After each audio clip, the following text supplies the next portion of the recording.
Hey everybody.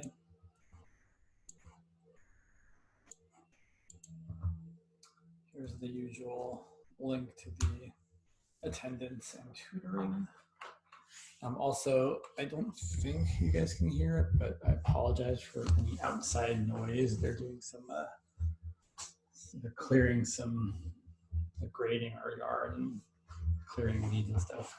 They're going to be landscaping out there, and it's a little bit noisy outside. So that's why I've got earpiece in. So if you guys say anything, I can actually hear you because it's really loud for me. But students in my last class said it wasn't too loud, so hopefully that's the case. There's the links for attendance and tutoring again. I was looking over the quiz from Namdari. It looks like stuff we haven't talked about yet, but we certainly can. I suppose I should ask, do any of you folks in Namdari's class have any questions? When I should pin my video. Sorry. There we are. So any questions from the Namdari crowd? Sorry, making silly faces. There's the attendance and tutoring once again. They don't have to be questions about the quiz. They can be questions about anything.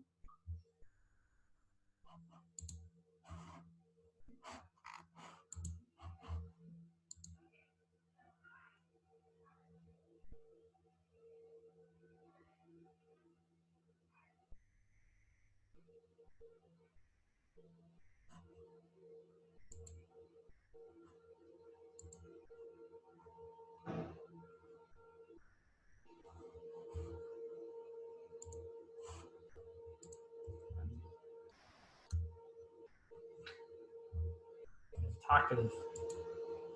And not everybody wants to talk all the time. What have we got here? I guess we could talk about confidence intervals. That seems like a little reasonable. Confidence interval. All right. So I feel like so yeah. Let me look at the textbook here and see if I can grab some good questions.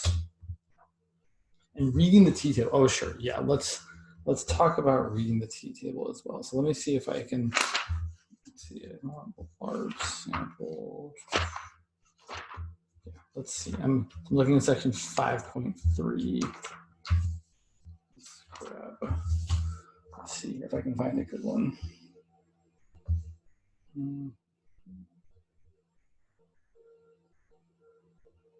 Okay, well, let's go ahead and to address Kim's question. I'm looking at, sorry, the noise is loud.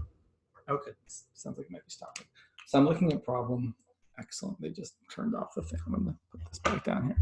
I'm looking at problem 5.31 in section 5.3 on page, well, this might not be the same because I think I have a different version of the book, but these are just, so this one says, I want to find the probability that t is greater than or equal to t naught. I want that probability to be equal to 0.025, and the degrees of freedom is what? 10, yeah. So this is very much an exercise in looking in the book. So I'm going to go to the part, looking at the table he's supposed to. I suppose I should look at the table he's actually giving you guys, which is the table in the back of the book. So let me grab that.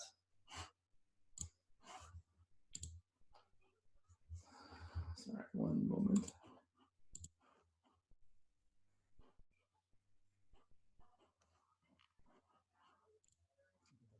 Files, right?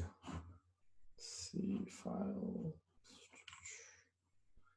It was in the handouts. Yeah, there we go. T table. Okay, so look at the T table here.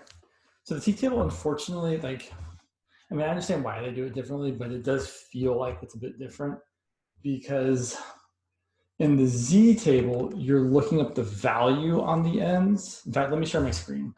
Sorry, 1 sec. 1 minute. I'll share my screen. So let's look at, I just want to open you a new tab. Why are you such a pain in the butt? Okay, that should work.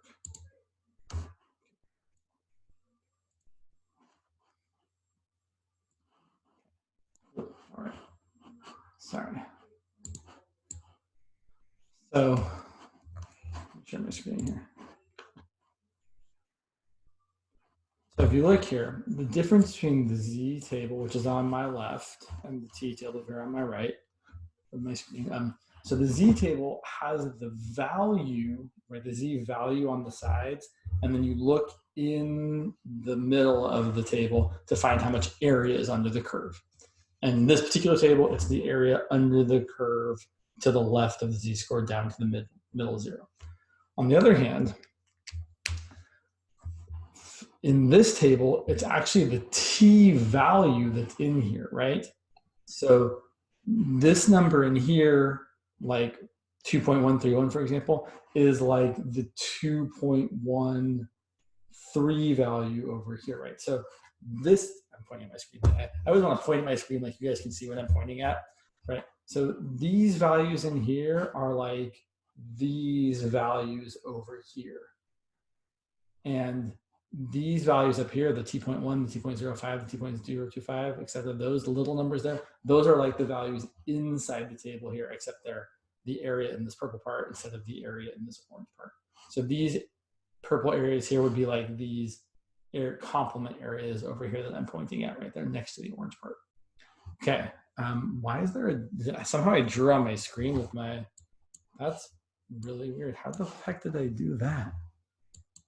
That's so bizarre. Somehow can you guys see that line that I drew on my screen somehow? That's, I mean, it's not important, but it is weird. How do I, okay, well, I'll figure that out later. That seems really strange. Yeah, what the, I mean, that's on all minutes, sorry. I know this is not important, but like, that's strange. Okay, anyway, I will figure that out for myself later. So to answer this question, what's the probability that T bigger than T naught is equal to 0.025 with the degrees of freedom of 10? So I look down to the degrees of freedom being 10. I look over to the T.025 section, which is right here, and I get the number 2.228.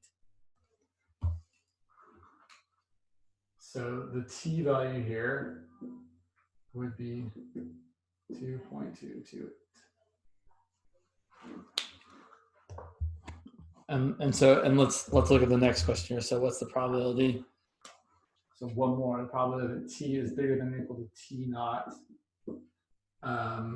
is equal to what have I got for the next one here? 0.01 with the degrees of freedom being 17. And just a couple things about this. So thing one is they can only ask you for values that are on this table, right? 0.1, 0.05, 0.025, et cetera, et cetera, et cetera. Thing two, if the degrees of freedom are larger than, right, if the degrees of freedom get really big, you're essentially looking at the Z table, right? If I look here, if I look at this T value of 0.1 with an infinite number of degrees of freedom, it has a score of 1.28.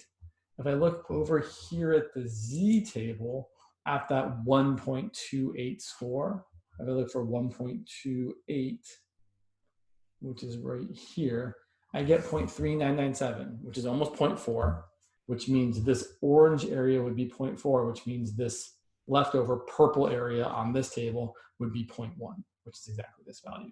So when you get down to this last right here, you're essentially just using the Z table, which is worth knowing. So to answer this question, I'm looking for degrees of freedom being 17, so there I am right there. And I'm looking for a 0.01. So I just go over to the fourth column because that's where it says 0.01. And there I am with a value of 2.567, which is definitely what the book says. Okay, there is one sort of, I don't want to say caveat, but there's a couple of different things we can ask. So let me throw up these next two parts. So the next two questions are, so those are all examples of like one-tailed ones. We could also ask, what about, sorry, I'll stop sharing for just 1 second and I'll start sharing again. And weird, the thing that was on my screen that I drew has disappeared now. It's weird. How about the probability that T is less than or equal to negative T naught, or T is bigger than or equal to positive T naught? We want that to equal 0.01, and the degrees of freedom is equal to 8. And for me, I think drawing a picture here is really what's going to be most helpful. So, right, so I'm trying to figure out this. I'm trying to figure out where, so I want to be, so right, here's my T naught, here's my negative T naught, and I'm trying to be bigger than T naught. I'm going to be over here, or less than negative T over there. And I want all of this area to add up to how much? Oh, sure, of course I can send it. Yeah. Here's the attendance again for those of you that maybe just come in. The attendance link never changes, by the way. You guys could totally bookmark it and just fill it in every time you come to class. But I'm also happy to send it. Oh yeah. So we want this area to be 0.01. And since there's symmetry here, we could say that each side of this is half of 0.01, which is 0.005. So what we're going to do is we're going to look in the T table for the 0.005 area value. So looking back at the T table. So I'm looking at my T table. I'm looking for 0.005, right? Because half of the area is to the right and half of the area is to the left there that's not in the picture. So I want this purple area to be 0.005, so that this other purple area over here would also be 0.005 and give me a total of 0.01. So looking down there with the degrees of freedom of 8, I'm just looking down to the 8th row, the 0.005, I get 3.355 right there. So that's how you read the T table. So you have to you have to know how much area you want, and you have to know if it's one-sided or two-sided. Right? If it's two-sided, the amount of area you're looking for in the little end part is actually half of what they tell you you're looking for. If it's one-sided, like the first one you did, then it's just whatever it is. I could say, actually, let me do one more, because there's one more in the book. It seemed worthwhile. Start making noise again. So, yeah, this is a good one. So what the probability that T is less than or equal to T naught? I'm going to do two different ones. I'm going to start with that being equal to 0.9. And degrees of freedom is, let's say it's 16. Sorry, hopefully you guys can see that. Let me stop trying this one sec. So I want the probability that T less than or equal to T naught is 0.9. And I want the degrees of freedom of 16. So 0.9 is a lot of area, right? And I'm saying all of this should be 0.9. So what I'm really saying is this should be 0.1, right? That's kind of the gist there. But why do we divide by 2? Good question. So let me actually do this question. I think that'll maybe help explain why we divide by 2. So for this one, I want this area to be 0.1. So I'm just going to look at my T table, right? Looking at the T table. It's going to be kind of boring. Oh man, that's so noisy out there. It's killing me. So looking at the T table, right?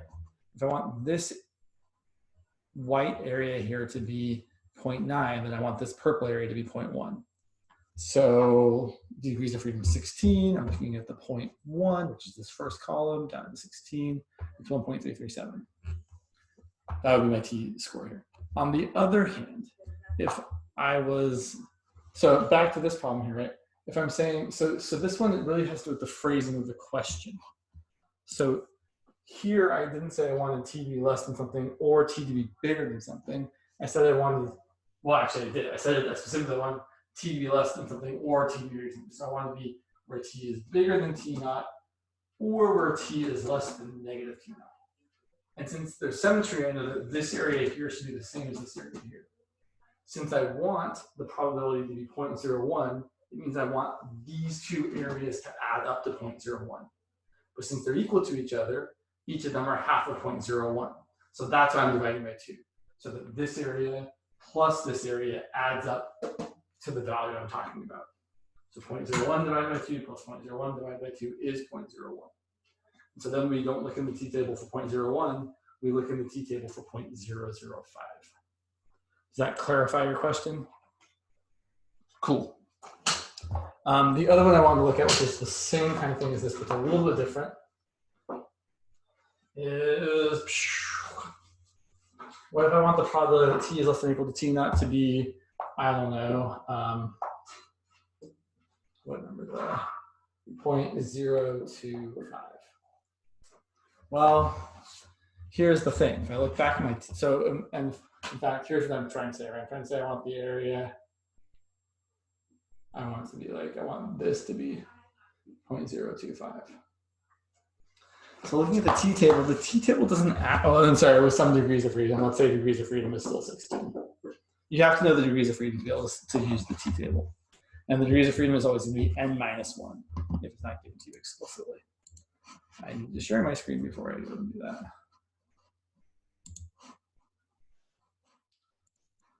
So looking back at the t table, the thing is the t table doesn't show us where the area over here is less than or is equal to 0.025.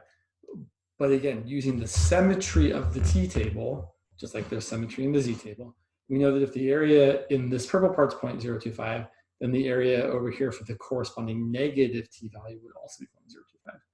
So what I'm actually going to do is I'm going to look for this t-score, which would be, let's see, so if I was looking for, let's use the ruler here, right? If I was looking for this t-score, where the area over here was 0.025, I would look in the 0.025 column. Again, I'm not dividing by 2 because I just want this area to be 0.025, not both of these areas to add up to 0.025. So I would look in this column here, degrees of freedom is 16. So that's going to be 2.12, if I'm reading that correctly. So this t value here is 2.12, which means this t value down here is what?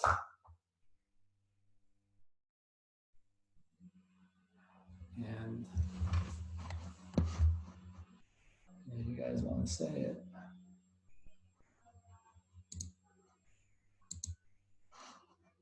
Anybody? Well, symmetry, right? So if this is positive 2.12, this has got to be a negative 2.12.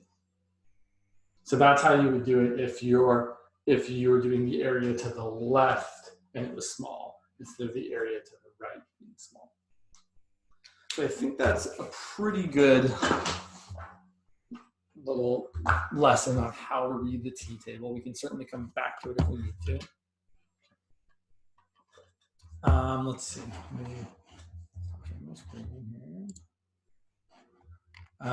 So let's see, what else? Confidence intervals. Okay. So confidence intervals can be done with the t or the z table, depending on what you're being asked and what kind of information you're given. So let me go back a section. Yeah. Take this out. Yeah. It's not too loud. Yes, it is. Sorry. So I'm looking at question 5.12 from section 5.1 through 5.6. So let's look at this. So here's what we're given. The mean and standard deviation of a random sample of n measurements, okay, sure, are equal to, so the mean and standard deviation. So again, when it's the sample mean and sample standard deviation, we say, of a random sample, we're going to use x bar, not mu. So we say that x bar is 33.9, and the standard deviation is 3. So they want us to find a 95% confidence interval for the mean if n is equal to 100.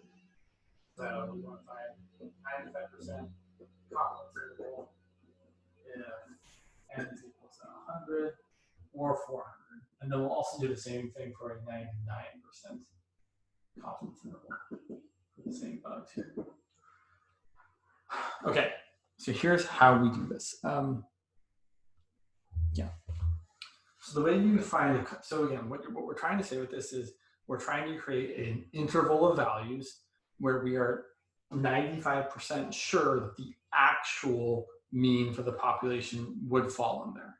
And so the way we do this is we use the z table, where we say, well, okay, we know that the Sorry, I have to make sure I use the right words here so I don't say the wrong thing here.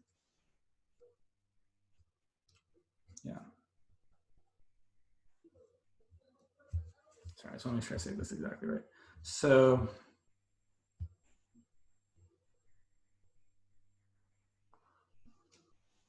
we know that the sample mean that we have is normally distributed, and it's normally distributed with a mean that is the actual mean, with and standard deviation that's the sample standard deviation divided by the square root of our sample size. So, right, so the bigger the sample, so let me remind you about how all this works, right?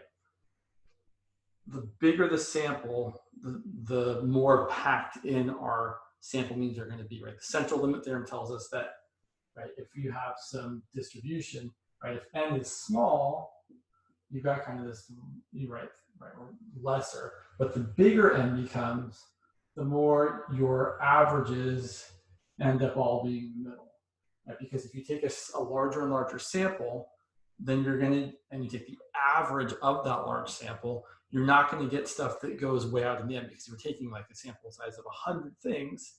It's really hard for the average to be way out here because all of your 100 things have to end up way out here.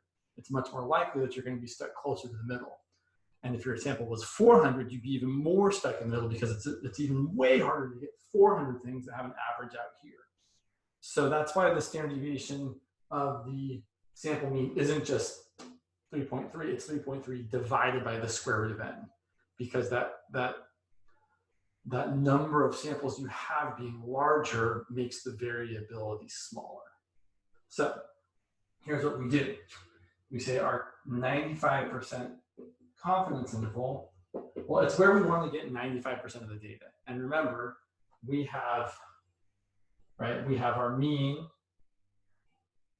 which we're going to say is x bar, because our mean would be x bar. And we're going to go out however many standard deviations we need to go.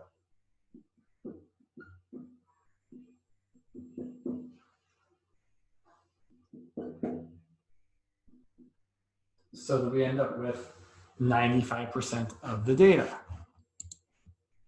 And again, here is the attendance stuff. So to get 95% of the data, we have to look for the correct z-score. And again, we're using z-score here because of the underlying assumptions that our population is normal, and also because we have a large sample, right? If you have small samples, that's when we're using the t-table, or if you have a population, I think you still have to assume normal distribution. If I look over at the, sorry, one sec, I should screen. Sorry, I always forget what the buttons are. So I'm trying to find the z-score so that I end up with, sorry, I keep sharing my screen like, right? I want to get 95% of the data in here. And I know before we said like, I think the z-score, right, there's this empirical rule of 68%, 95%, 99.7. Well, a z-score of 2 isn't quite what we want. We actually want a z-score of 1.96. Because if you look right there, that z-score of 1.96 has a value of 0.475. So we're saying this half of the area is 0.475. And so is this.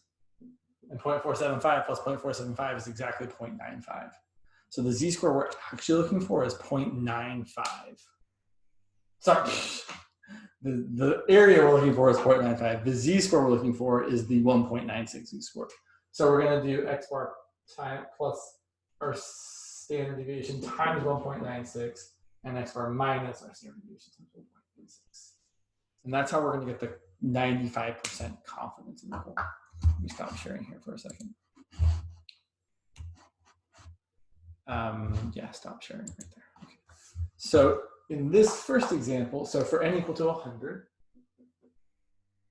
the 95% confidence interval is going to be our x bar, 33.9, plus or minus our z-score, which is 1.96, times our standard deviation, which is not 3.3, but it's 3.3 divided by the square root of n, which is 100. So that's how we would calculate the 95% confidence interval for n equal to 100. And it would end up being what, 33.9 plus or minus. And this is 1.96 times 3.3 divided by 100 is 0.33. Or sorry, 2.3 divided by 10 is 0.33. And then I would just use my calculator. So 1.96 times 0.33. This black dust is getting all over my hands. My favorite. So I get 0.6468. So I have 33.9 plus or minus 0.6468. And so if I subtract, I get 33.2532, which I would probably round. And then if I add, I get 33.9 plus 0.6468, which is going to be 34.5468. So this range of values from 33.25 to 34.55 has 95%, or there's a 95% chance that the actual mean for the population is in that interval. Now, how does that change if n is equal to 400? Well, making the sample size bigger should lessen the width of the interval, because again, if you're taking a larger sample size, it's harder for the average of those samples to be far away from the middle. So, and we can see that, right? Because we're going to not divide by the square root of 100, we're going to divide by the square root of 400. So let me erase some of this here.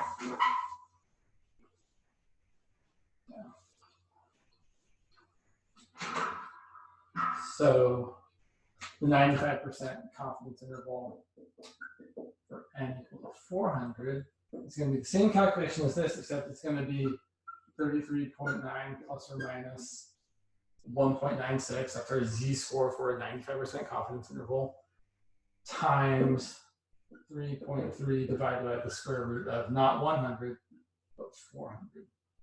And the square root of 400 is 20. Meaning instead of getting a 0.33 here, we're going to get half of that, right? Because we're not dividing by 10, we're dividing by 20 now. So we're going to get 0.165.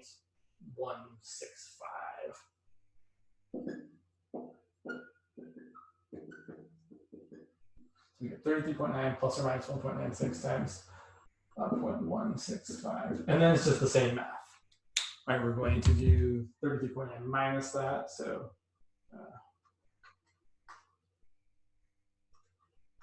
it really looks like a 3. It's a 5, but it looks like a 3. So you get 33.9 minus 0.3234, which is going to give me 33.5766, which I would round to 33.57. I think you have to round so it gets bigger, right? If I rounded this to be 33.58, my interval might not be wide enough to be having 95% chance of having the mean. So whenever you're rounding these values, if you're doing a confidence interval, you want to make sure you're rounding so that you make it a little bit larger than it should be, not smaller. I'm pretty sure that's correct. And then the upper bound would be 33.9. Whoops. Plus. It's so loud up there. 34.2234.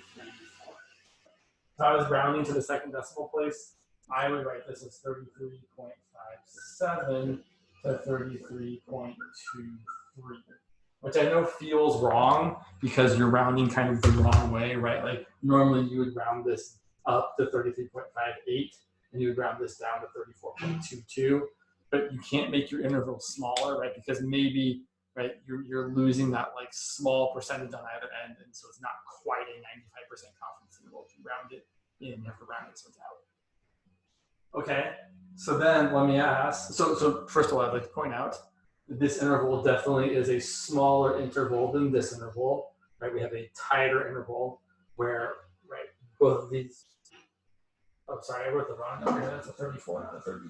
Like this got to be unright. Right? This is a smaller width than this, which we expect. So what if instead I wanted a 99% confidence interval? Well, first of all, let me ask you guys, should a 99% confidence interval be bigger or smaller than the 95% confidence interval?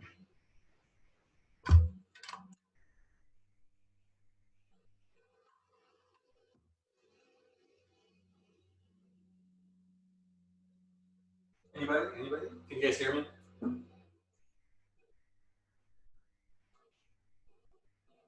Yes, it is bigger. And the reason it's bigger is because, so now I want to say that there's a 99% chance of having the actual mean in my interval. Well, I have to have a bigger interval to have the 99% chance of having the actual mean, right? Whereas a smaller interval is okay for having only a 95% chance. But if you want to have a greater chance of actually having the mean, you have to have a larger interval. Yes, you're correct. So let's go ahead. Yeah. So, I should know this stuff. So let me just remind you. So the 95% confidence interval for n equal to 100 was 33.9 plus or minus 1.96 times 3.3. I'm not going to calculate again. And for n equal to 400 was 33.9 plus or minus 1.96 times 3.3 divided by the square root of 400. Okay.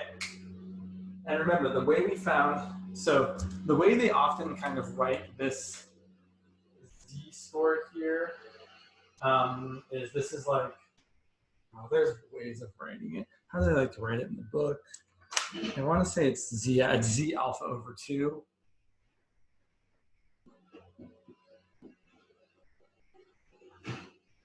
Right, so if I'm trying to find, right, if I'm thinking about that, right, alpha, that's your 0.95. And so I'm looking for the z-score that goes with alpha over 2, which is 0.475, right, because that's the way this table works. So I'm looking for the z-score that goes along with, and we definitely looked and we found it was 1.96. But now, if we want to have a 99% confidence interval, we're going to look for a different z-score. So for 99%, our alpha is 0.99. Our alpha over 2 is what is it? 495. So that's the value I have to look for in my z table now. Okay, I'm glad I'm doing it the way he's doing. Good. So let's look at the z table. And I feel like this one isn't always quite as exact because like the z table happens to exactly have 95%. If I look for 0.495, I think we have to split the difference, right? So I see 0.4949 here and 0.4951 here. So I believe the z-score we're supposed to use is not 2.57 or 2.58, but 2.575. Does that sound right? I feel like that might have been something that's been said, but I think our z alpha over 2 is 2.575. I feel like it's in the book as well. Maybe not though. Let me see. Let me check real quick. No, I definitely think that's what they do. Yeah, found it. It is 2.575. Great. So here's what I want to point out. Already, we can see that, well, of course, we're going to get a bigger confidence interval because if I'm doing for n equal to 100, the calculation, the only difference is going to be that I'm replacing this number with this bigger number, which is going to make the amount we add and the amount we subtract larger, so it's going to increase the length of our interval. So for n equal to 100, we're going to get 33.9 plus or minus this 2.575 times 3.3 over the square root of 100. And similarly, for n equal to 400, we're going to get 33.9 plus or minus 2.575 times 3.3 divided by the square root of 400. And we could calculate those, but I don't really think we need to because it's the same thing we already did, just with slightly different numbers. But I hope it's fairly straightforward to see that, oh yeah, of course, this number here, 2.575 times 3.3 over root 100, is bigger than this number here. So I'm going to be adding and subtracting a bigger thing, which is going to make my interval wider. So questions about that?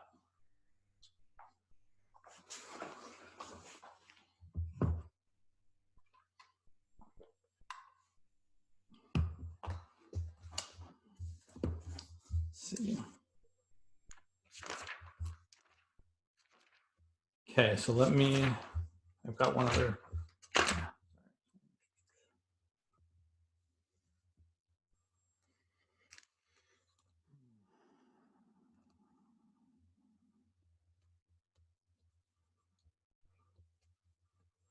Sorry, one sec. That's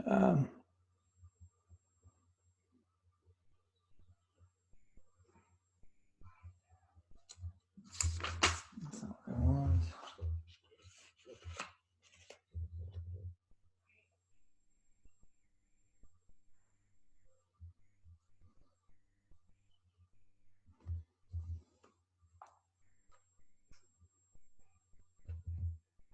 All right. Oh, so the way I found the 1.96 was the same way I found the 2.575. So I looked in the Z table for the alpha over 2 values. So for the 99% one, I looked for 0.495. Right, and so and I will get to the other one in just a second. So looking at my Z table, right, for the 0.495, right, I looked at my table for 0.49, 0.4949, 0.4951. So I said, oh, between these two is 0.495. So I just took the average and did 4.497, 2.575. For the 1.96 value that I got, I was looking for, well, so now I wanted a 95% confidence interval. Half of 95 or half of 0.95 is 0.475. So I look at my my Z table for 0.475. Looking for 0.475, let's see. 0.47, 0.47, 0.4750 exactly. So that is the value. And if I look at the Z-score came from the row with a 1.9 and from the column with a 0.06. So it's 1.96. So that's how we ended up getting that value there. But yeah, it's always going to be essentially half of the value you want. You look for that value in the table, and then you look out to the sides to see what the Z-score is, which I know is like the opposite way that the T-table works, which I understand why they do it that way. It makes sense, but it feels dumb because you're kind of doing the backwards thing when you're using a T statistic. So let me see. I grabbed a question here that I thought looked good. Yeah. So this is problem 5.47 on page 263 in my textbook. It's a study on waking sleepers early, which is something you shouldn't do, according to my wife. I am a very early riser. She is not, which is fine. But I try not to wake her up in the morning until she's ready to wake up because, you know, it's good to let people sleep as much as they can. All right, so let's see here. So this question says, I'll just read it to you guys and we'll jot down the pertinent information here. Scientists have discovered increased levels of some hormone in people just before they awake from sleeping. And the study described 15 subjects, and that is going to be important. So n equals 15. 15 subjects were monitored during their sleep after being told that they would be woken up at a particular time. 1 hour prior to the designated wake-up time, the adrenocortical, the hormone, was measured in each with the following results. I thought they were going to say 1 hour before the time they said they were going to wake them up, which seemed like a not nice thing to do. So they measured and they found that the average value of this sample of 15 people was 37.3, I don't know, PG per milliliter. Don't know what PG is. That's fine. And the sample standard deviation S was 13.9. Okay. So use a 95% confidence interval to estimate the true mean of the hormone level of sleepers 1 hour prior to waking. Okay. So we're going to do something like 95% confidence interval. So our answer is going to look something like our average X bar plus or minus some number here, which we'll talk about in a minute, times our S divided by the square root of n. Okay, so the number here is different than it would have been if it was, like, so if n was larger or large enough, we would use a z-score. But since n isn't large, sorry, just one second, I'm getting a message I have to look at. Apologies, one second. that looks like spam. Sorry. Got a text message that said, you didn't pick up when you delivered it. And they're like, we didn't pick up when you delivered your iPhone 11 Pro. I don't think I ordered an iPhone 11 Pro. Anyway, sorry. Thought it was important for a second. So the number here, since our n is smallish, right, less than 20 for sure, we're going to use the t statistic. So looking at my t statistic here, my t table, I should say. Where'd you go? Oh, that's not what I want to do. Okay, there we go. Yeah. So looking at my t table. So first of all, so I'm doing a 95% confidence interval, which means my alpha should be what? It's a good question to think about. If I want a 95% confidence interval, what should this alpha value over here be? Should it be 0.05? Should it be something else?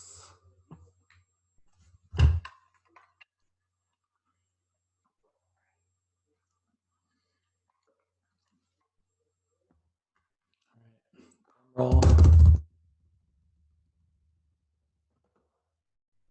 Anybody? Anybody? All right, so if I want a 95% confidence level, it means I want 95% of the data in the middle, which means I want 5% on the ends, which means I need half of 5% here and half of 5% over here. So I need half of 0.05, which is 0.025. So just like with the z-score, I need to look for a t-score that's alpha over 2. Except the alpha is like different, right? Because the alpha is the complement or whatever. Still the same idea. So I'm looking for, right? So here, right, if my confidence level is 95%, my alpha is 1 minus 0.95, which is 0.05. And my, sorry if you guys can't see that, 1 second. Right, so alpha is this, and then alpha over 2 is going to be 0.025.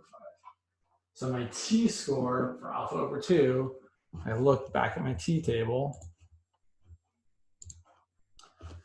Let's see, and so I'm about to make a mistake, and I want to see if you guys can catch it. So I'm going to say my t value is 2.131, which is wrong. Why is that wrong? What did I do that was wrong when I selected 2.131?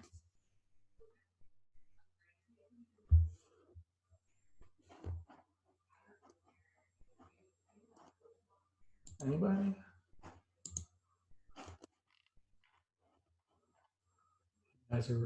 I don't have, yes, exactly right. I used the wrong thing. I used n, but I really should have used n minus 1, right? Because my degrees of freedom isn't whatever n is, it's n minus 1.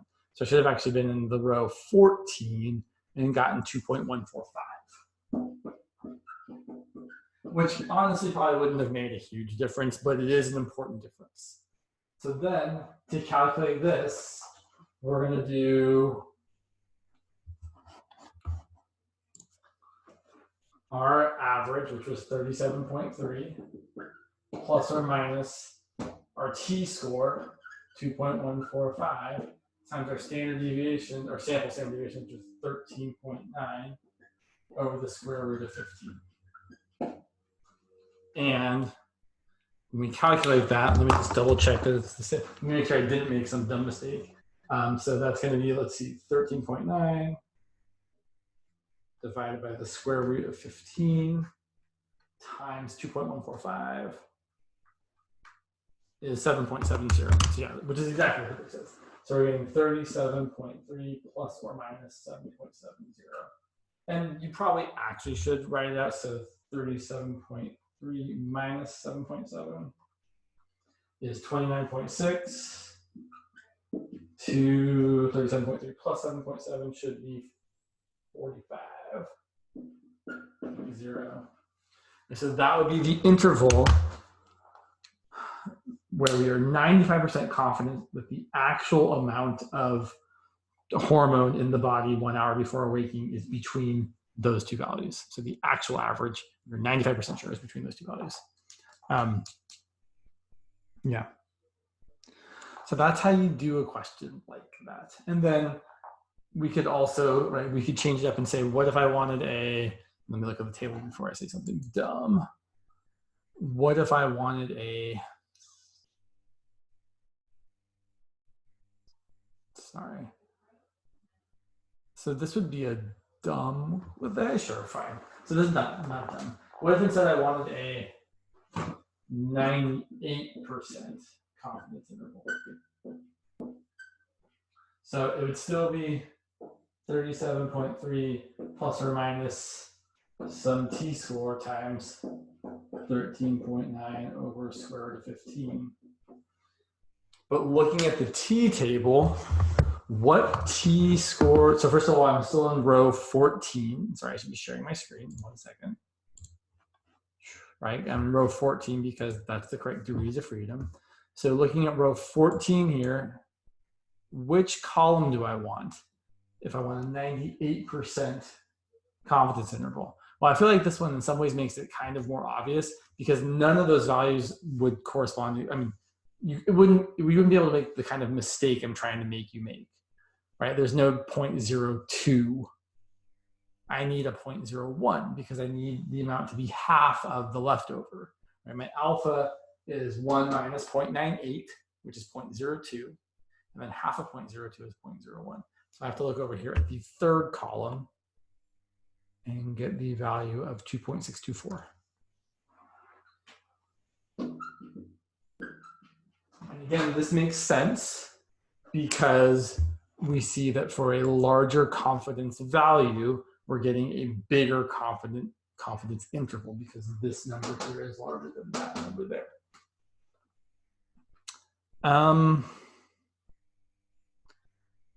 Okay. So I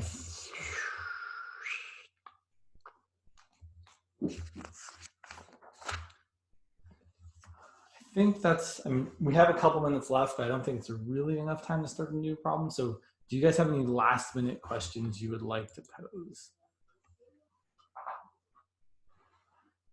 Because I'm fresh out of quick ideas. It's okay if you don't, but if you have something really pressing that you're like, oh, James, this, I'm happy to kind of talk about it. But if you all are done, that's also fine.